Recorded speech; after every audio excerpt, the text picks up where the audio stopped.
Hey guys, welcome back to Andy's Dinosaur Reviews, and we finally have a new Plannosaurus figure out. It took a little while, but we now have the Brachiosaurus released, and I'm pretty psyched about this one, honestly. I'm never super blown away or beyond impressed with the Plannosaurus figures, but I am, however, excited to see a sauropod in the line. That's not something we've seen before, so pretty excited for it. You can see the box art is actually really nice as well. We've got a really cool shot of a Brachiosaurus, two Brachiosaurus, one actually rearing up here, kind of, trying to get something to eat, with a gorgeous landscape back there behind it, and then, of course, a shot over here of the Brachiosaurus figure, and, of course, the Plannosaurus logo down there. And then if we go ahead and take a look at all the other sides, first of all, you can see some images and information here on the side. Another shot of that nice artwork that we see on the front. Over here on the side, you've got some more images basically showing off the Brachiosaurus. And then down here, pretty much the same thing as what we had seen on the other side, and, of course, the Bandai logo. So, let's go ahead, pop this box open, and check it out. So, contained within, as usual, we've got tons of stuff. And as you pull everything out, you'll be pretty overwhelmed, I would say, with all of the pieces that are always included. There's just so much in there that it honestly makes you think, man, this is going to be a massive undertaking, but it really isn't. They're usually really quite easy to put together. They take a little bit of time, but it's never all that bad. And then, of course, you have the instructions in here, which basically shows off how to build the figure and put it all together. Again, it's pretty quick and easy, honestly. Sometimes putting the skin pieces on can be a little bit of a pain, but it's usually not too bad. So what I'm going to do at this point is I'm going to open everything up. I'm going to assemble the skeleton version of it, and we'll check that out and then move on from there. And there we go. Our Brachiosaurus skeleton is now put together and definitely looking very, very fun. I honestly think the, skeleton area of these models is almost consistently my favorite part, because I feel like once the skin and everything is put on, it never looks as good as it does in skeleton form. But if you get nice and close, you can see it looks really good. You've got the skull and everything sculpted pretty nicely, and as you move down through the course of the neck, all the vertebrae and everything are present. And again, it is very easy to put together. This one was not at all a complicated build, and I've actually had a harder time building some of the others, but this one was really quite simplistic. Obviously, we can see the rib cage, the shoulders, and everything looks really good overall as far as the fine detail. Again, there's not a whole lot when it comes to cracks and crevices or anything within the skeleton, but of course we want it to look like it's a nice healthy skeleton. We don't want it to look like a fossilized version technically, so I feel like it looks pretty good the way it is, and definitely, again, has an overall really quite fun appearance. It also has articulation, so straight away we have an articulated jaw, which you can see right there, which is pretty cool to have for a sauropod. You can also move the head. You can see you can get a left and right, and then an up and down, and swivel. So you've got quite a bit of articulation for the head, but just remember that it will pop off easily if you move it too far, as you can see. Definitely pops out of there fairly easily. As you move down the neck, there is another spot right here where you can go up and down with the articulation, I would think. Maybe, no, you can't swivel. And then you also have another spot down here at the bottom of the neck where you can go up and down. So that, again, helps to create some pretty cool poses for the Brachiosaurus in the skeleton phase. As you lead down, you also have leg articulation here, which you can see forward and back, and also out away from the body a little bit, which you can also take note to, and then elbow articulation, again, forward and back. And you'll see the same thing again for the rear legs, forward and back with the hip, also out away from the body, although it is kind of popping out. Again, the pieces do pop off fairly easily. And then obviously you've got the knee, again, forward and back. And then you have more articulation up here in the tail, up and down. And then one more spot out here, again, up and down. And that's really about it. But it does help to give you at least a little bit more as far as, different posing options for the Brachiosaurus. And as I said, it looks really cool in the skeleton phase. But of course, we need to continue on. So let's go ahead and get it built the rest of the way. So there we go, it is now put together, and honestly, this is definitely one of my favorite of these figures so far. I think it is really nicely done once it's actually put together. Normally I like the skeletons better, but now actually having this thing fully assembled, I honestly think I like this better than the skeleton version. So if we get nice and close, you can see the head sculpt looks pretty good. Even the kind of goofy sticker eyes that we have don't look that weird and out of place on this figure. Another thing that I really like is the fact that with this one, we don't have any sort of goofy stickers that need to go along the back or anything. It's just the plastic colors. The only real sticker that we have is for the eyes, so that of course could be better, but it's not that bad. But looking at the head sculpt, you can see again the skin texture looks really nicely done. We've got the nostrils there, you can see the ears and some quite vibrant scales. We do still have an articulated jaw. I have to set it down for just a second, but as you can see, the jaw doesn't really articulate so much anymore, so basically that's about as far open as you can really get it.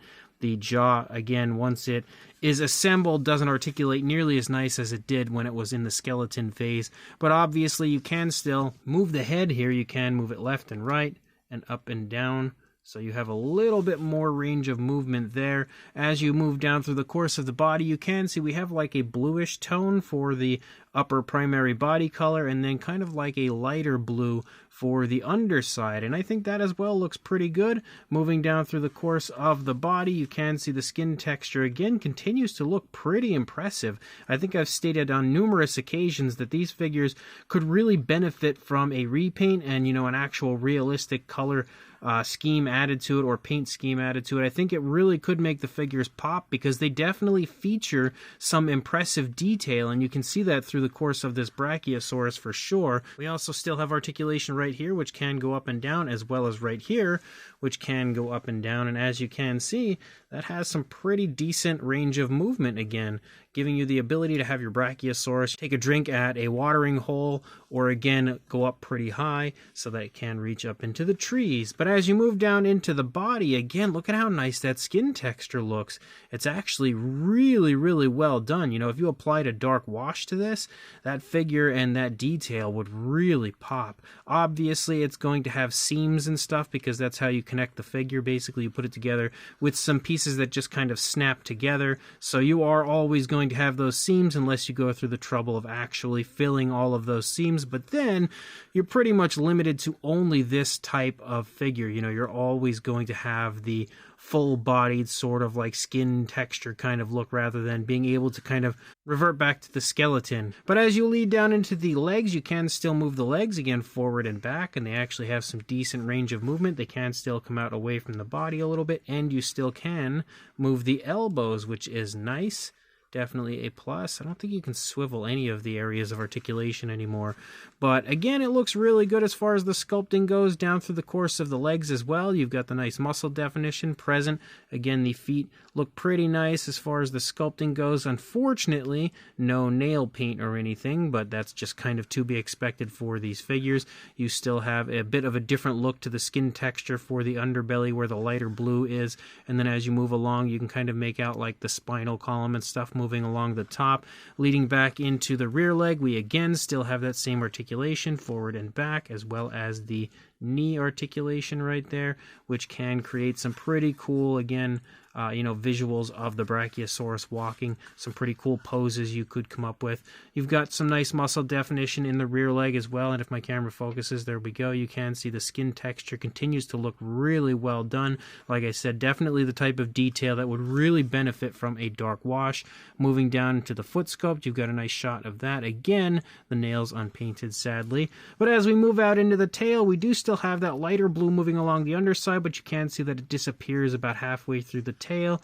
But the detailing continues to still look really, really nice the entire way out through the tail. And yes, you again still have those two areas of articulation right here. You've got one spot here, which can basically just go up and down. So that's about what you've got for that spot, and then what you have for that spot. So still really cool. Definitely neat to have a posable Brachiosaurus like this. One of the only downsides to these figures, though, is that they often don't snap together perfectly, and you'll see that where the seams start to kind of open up. The more you mess with them, the more the seams sort of open up. But it is still a really nice version of a Brachiosaurus, and like I said, really excited to have one now in the Plannosaurus line, and I'm absolutely going to hope that they release more sauropods, because again, this is probably my favorite of these figures so far. For a size, it's definitely the biggest as well. Lengthwise, you were looking at about 13 inches or about 33 centimeters. And then height-wise, about 7 inches or just a hair under 18 centimeters. For a size comparison, there is Mr. Papo T-Rex, the Attack Pack Colovosaurus, Robert Muldoon, and the Collect A Human Being. The Attack Pack Colovosaurus is kind of a little bit further forward than it really needs to be. But there you can see again roughly what the size is next to the Brachiosaurus, showing you that it does still have some pretty decent size to it. Obviously, when it comes to a Brachiosaurus, most figures you'll find for this species are going to be a lot larger, but when it comes to a Plannosaurus type version, this is pretty close to what I would expect when it comes to a size, but still, again, quite a bit bigger than any of the other previously released Plannosaurus figures. And just to kind of show you that, here is the Plannosaurus Ankylosaurus next to the Brachiosaurus, obviously a significant difference in size. There is the Plannosaurus Parasaurolophus, which again is quite a bit smaller. And the one that started it all, we have the Plannosaurus Tyrannosaurus Rex, which you can see as well, again, quite a bit smaller than our Brachiosaurus, definitely showing you that overall, the Brachiosaurus towers over all of the other Plannosaurus releases so far. And then when it comes to a comparison next to a few other Brachiosaurus that are in a similar size range, first of all, we have the recurve version, which you can see is just a little bit bigger. And then finally, even though it is a repainted version, here is the older Safari Ltd Brachiosaurus next to the Plannosaurus version, which you can see again, kind of similar in size with the Safari Ltd version being just a little bit taller. So this brand new Plannosaurus from Bandai Articulated Brachiosaurus is definitely a really cool figure, and I would say, as I already mentioned, I think I was kind of in the debating process up until this point, I would say it's my favorite overall. Like, it is just absolutely beautiful when it comes to the fine detail, and one of the most redeeming aspects of this one is the fact that we don't have any annoying stickers through the course of the body outside of the eyes, giving it sort of weird, awkward patterns that don't look natural. Like, it just looks really, really good, and again, I really wish this is how they would go about all of their figures.